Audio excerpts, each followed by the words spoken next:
Činjenica je da smo preporuke revizora iz prethodnih godina u vezi sa finansijskim izvještajima primijenili, kažu u RUGIP-u.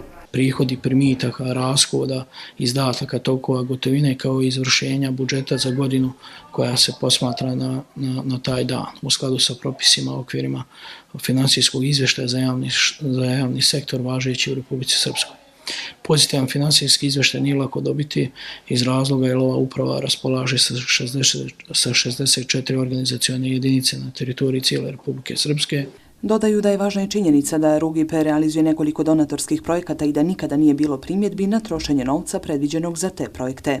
Uprava je u narednom periodu će nastaviti da radi u skladu sa pozitivnim pravnim propisima, standardima revizije, a prije svega domaćinski i ekonomično u interesu svih građana Republike Srpske.